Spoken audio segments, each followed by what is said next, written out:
Alright, we got a new spider titan in town named Abaddon. I'm pretty sure I'm pronouncing that right. I don't think I can mess that up. I know I mess up with the pronunciation of a lot of things. I don't think that's one I messed up. Anyways, I believe this titan came in the form of a MonsterVerse video game, I believe, which, that sounds interesting. I haven't seen anything about it. I've just heard about it, and I think that's where it came from, if, the information I'm remembering is right.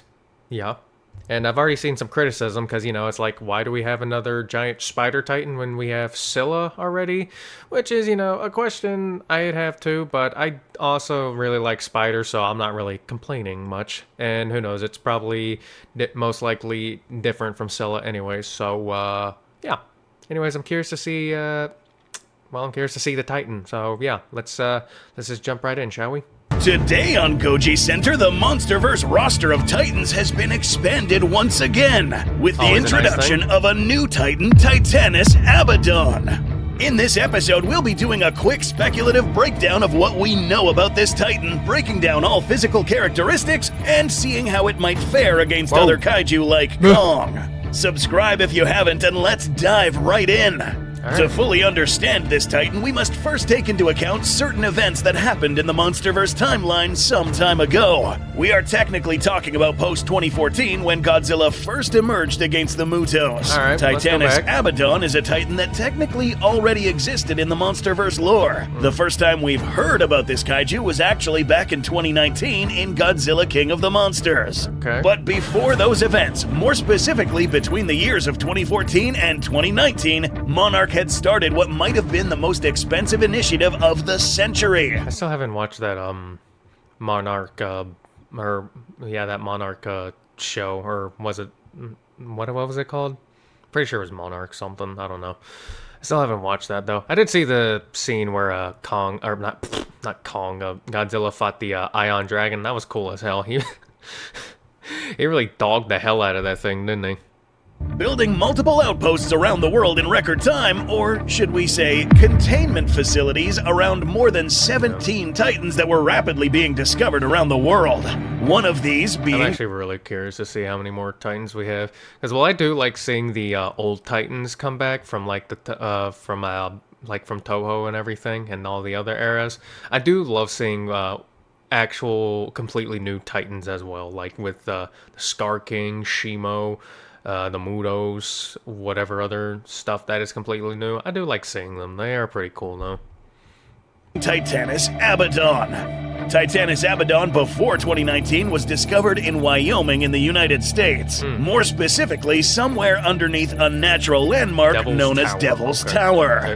To study this creature and keep it under containment, dozens of engineers, architects, Monarch scientists, and contractors rapidly began the construction of a containment facility around this Titan, wherever it was hidden. This place, Devil's Tower, might have been one of the many reasons why this Titan was named Titanus Abaddon. Why? Well, this name does hold a pretty sinister origin. The word Abaddon originates from the biblical term in the book of Revelations referring to an angel of death, king or angel of the bottomless pit. This entity ruled over a vast army of what are described as locusts or some sort of arthropods with... Yeah, it says, the locusts looked like horses prepared for battle. On their heads, they wore something like crowns of gold, and their faces resembled human faces. The hair was like women's hair, and their teeth were like lions' teeth. They had breastplates like breastplates of iron, and the sound of their wings was like the thundering of many horses and chariots rushing into battle. Okay. With the faces... I don't know what this looks like, but this silhouette looks really cool. ...of men, teeth similar to that of lions, and hardened armor. Monarch scientists, upon seeing the characteristics of this Titan, may have opted for the name Abaddon since it did more or less share some visual traits of the types of creatures the mythical Abaddon would command. After the facility was finished, sometime before 2019, the facility would have had a kill switch implemented. Every single one of these Monarch containment centers had one, and each was specifically designed to kill a certain type of Titan. I'm actually curious to how many of those kill switches actually work, though, because, well, that shit sure as hell didn't work with the Muto, did it? And, well, it wasn't really used on Mothra, so we'll never know with that one. But, I am very curious to know. And good luck coming up with one for Godzilla. Monarch did have a protocol in place in case of any kaiju breach emergencies. Come 2019, when Ghidorah woke up and the And good luck coming up with one for King Ghidorah, too. explosion of the oxygen destroyer, Ghidorah amplified his alpha call, commanding all Titans around the world to wake up and begin causing mass destruction in populated regions, Titanus Abaddon being one of them. There are no exact details on how Titanus Abaddon escaped his enclosure, but one thing is clear. Almost, if not every single Titan made it out of its enclosure and escaped, including this one. Titanus Abaddon would then wake up from hibernation. Ghidorah really came on the planet and said, "Hey, everyone, wake the fuck up! Go cause some destruction."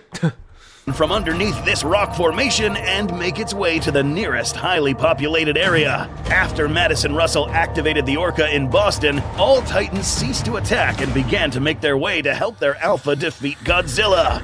Obviously, this didn't go to plan, and soon after, we learned that Abaddon did not make it on time to help Ghidorah. Sometime later in Godzilla Dominion, we saw how Godzilla called all Titans to go back to hibernation. We'd like to imagine that Titanus Abaddon did— Correct me if I'm wrong, not all Titans were completely under control, or not all Titans completely submitted to Godzilla as well. Specifically, Scylla and Tiamat, or Doormat, as I call her still. I don't think I'm ever gonna stop calling her Doormat. unless I have like some experience that changes that. Did obey Godzilla, at least for some time. So this is all we knew about Titanus Abaddon up to this point. Now, on August 19th, 2024, a new game trailer was released featuring this very Titan, Titanus Abaddon, confirming its visual appearance and a matchup against another Alpha Titan, Kong. Nice. It's now time to enter the analysis. It'd be an interesting thing to see how Kong would do against a spider or Titan. I mean, we already know how Godzilla would fare against a spider Titan. Scylla really got, like, fucking three-tapped. Like, Scylla didn't stand a chance. Like, holy hell. Like, oh, God. Like, Godzilla really did just show up and just completely fuck up Scylla. Maybe Kong will do the same with Abaddon. Maybe. I don't know. I don't think Kong is nearly anywhere as heavy as Godzilla is, because, like, if I was a Spider Titan, I'd rather have Kong jump on me, because Kong looks, well, regardless, they're going to be really fucking heavy regardless, but I feel like Godzilla's going to be way heavier, and I'd rather have Kong jumping on top of me instead of Godzilla's fat ass, okay? Because, like, I feel if Godzilla's fat ass is going to jump on me, I'm just going to straight up fucking explode. Meanwhile, with Kong, I'm just going to get hurt. I'm just going to be hurt really badly, and I could probably figure something out. But with Godzilla, I feel like I'm going to fucking explode. And if I don't explode then, I'm about to when he shoots a damn atomic breath down my neck. Yeah. Assist platform. Thankfully, the trailer did show us around 90% of this Titan's entire body. The Goji Center team put together a speculative Yeah, that's a good thing, because they totally could have pulled a, what was that movie called? Maze Runner, where they show, like, well, actually, what did they even show in the trailer for that? I don't know. I've never even watched the Maze Runner movie either. I was just trying to come up with a good example. Oh, Xenomorph's a good example, because they didn't really show that in the trailer for it, did they? Or did they? I don't know. I'm trying to come up with good examples. These may be good examples, these may be bad examples, I don't know.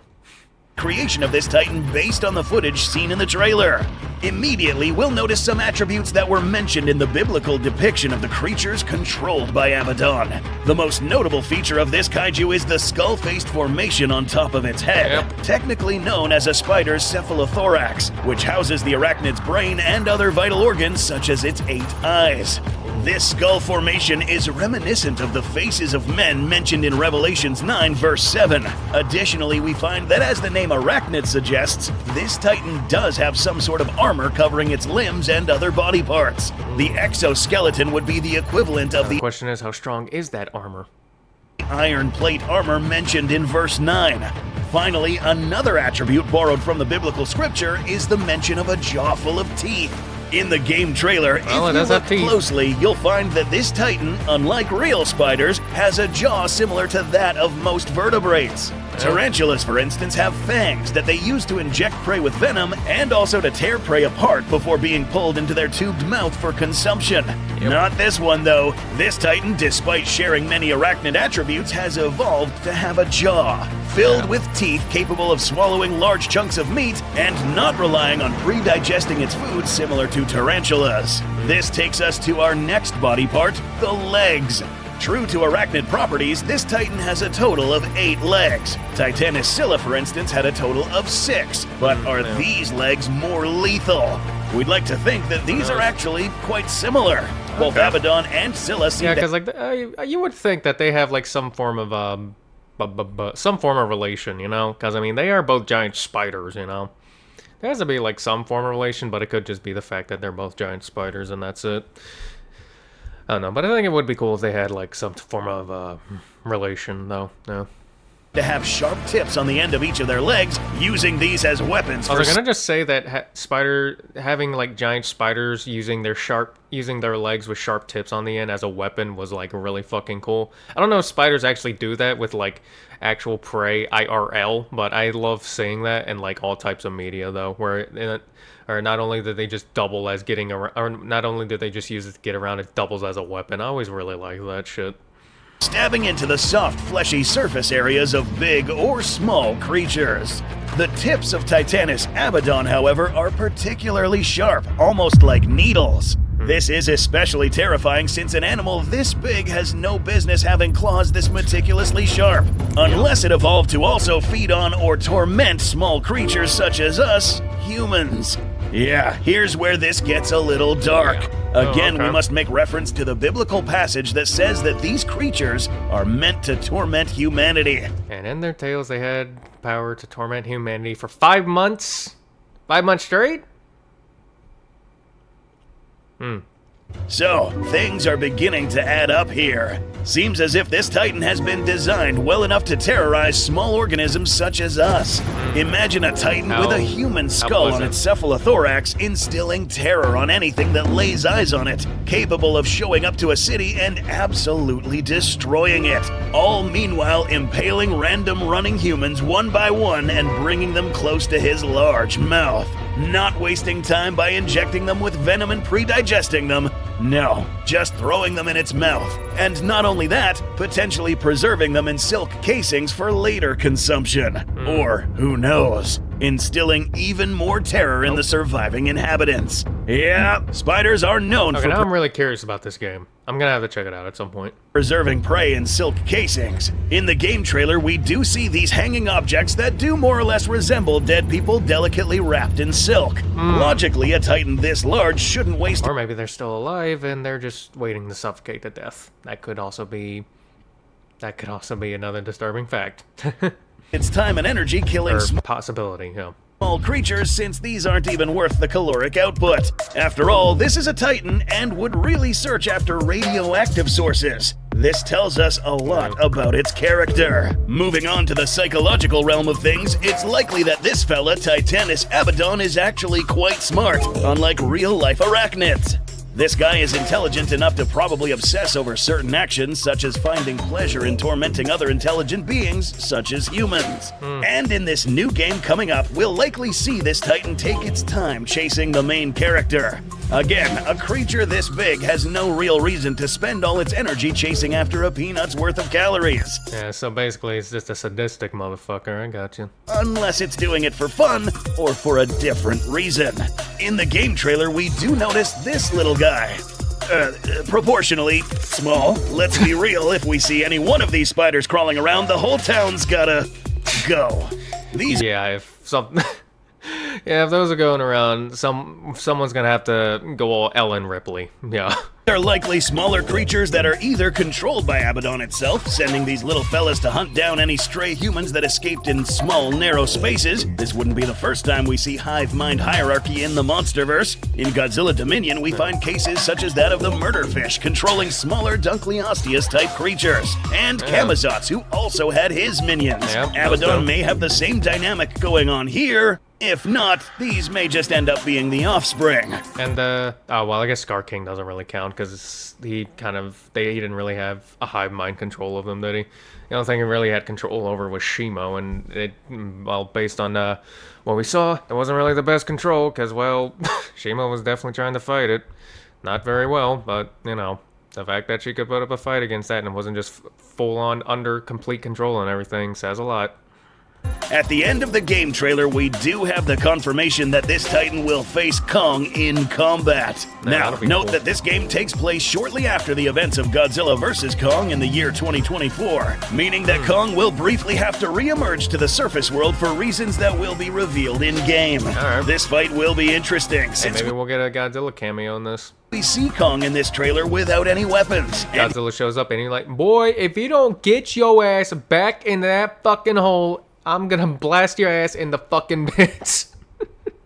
He may end up needing them, since Titanus Abaddon is armed with long appendages that give it a clear advantage at range. One well-placed strike at a soft, squishy organ can spell doom to the ape, especially since this Titan can also snap back with a mouthful of teeth. We'll be covering this Titan again in the near future once more information is released. Definitely be interesting to see. Alright, well, that was Abaddon, and I'm curious and excited to see how that's gonna go. Yeah. Anyways, if you enjoyed the video, don't forget to check out the original one, which will be in the description below. Don't forget to like, comment, subscribe. Have a good day, and I will see you in the next one. Goodbye.